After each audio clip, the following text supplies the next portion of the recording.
Hello বন্ধুরা, কেমন আছো? আশা করি তোমরা ভালো আছো আর সুস্থও আছো।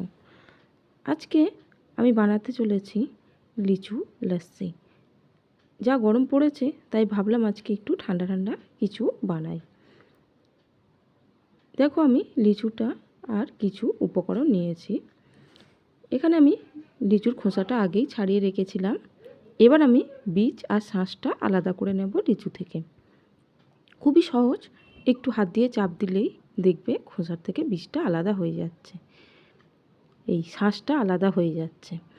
এবার আমি তোমাদের সুবিধার্থে একটা ছুরি দিয়ে কেটে তোমাদেরকে দেখাচ্ছি। দেখো কতটা সহজভাবে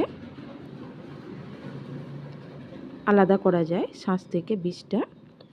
এইভাবে একটু চাপ দিলেই দেখবে সুন্দরভাবে বীজটা আলাদা হয়ে যাচ্ছে।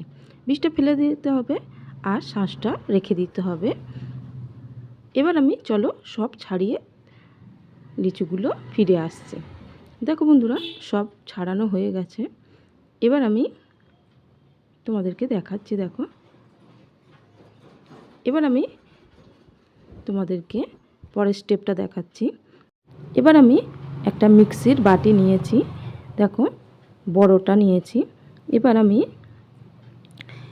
লিচুর শাঁসটা দিয়ে দিলাম, দিয়ে এবার পরিমাণ মতো চিনি দিতে হবে। আমি এখানে 2 চামচ চিনি ব্যবহার করেছি, আর দিয়েছি 1 চিমটি এখানে বিট লবণ।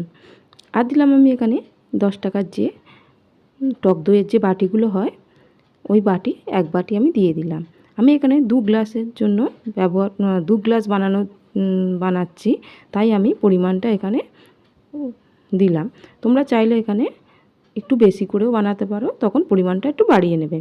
তারপরে এখানে দিলাম আমি একটু গুঁড়ো দুধ দিয়েছি, আমুল স্প্রে যে দুধটা হয়, আর অল্প একটু জল দিয়েছি, সামান্য অল্প পরিমাণ দিয়ে ভালো করে আমি মিক্সিটা ঘুরিয়ে নিয়েছি। দেখো ব্লেন্ড করে এনেছি, কতটা সুন্দর হয়েছে। আর গুঁড়ো দুধটা তোমরা যদি না দিতে চাও নাও দিতে পারো, কোনো অসুবিধা নেই, কিন্তু টেস্ট খুব সুন্দর হয়। তোমরা একবার বানিয়ে খেয়ে দেখবে। এবার আমি দেখো গ্লাসের মধ্যে ঢেলে তোমাদেরকে দেখাচ্ছি কতটা সুন্দর দেখতে হয়েছে, আর খেতে হয়েছিল খুব সুন্দর। বাড়িতে কোনো গেস্ট এসে গেলে হঠাৎ তোমরা এই লিচু দিয়ে এই শরবতটা তোমরা বা লস্যিটা তোমরা বানিয়ে দিতে পারো, খুব সুন্দর লাগে খেতে। আর এই গরমে চা কফি তো একদমই খাওয়া যাচ্ছে না। আশা করি আমার এই শরবতের রেসিপি বা তোমরা বলতে পারো লস্যির রেসিপিটি তোমাদের ভালো লেগেছে। ভালো লাগলে আমাদের চ্যানেলটিকে সাবস্ক্রাইব করে রাখবে, আর লাইক কমেন্ট শেয়ার করতে একদমই ভুলবে না। আর আমার এই সুন্দর সুন্দর রান্নার রেসিপিগুলো ভালো লাগলে আমাকে কমেন্ট করে জানাবে। আজ আসি।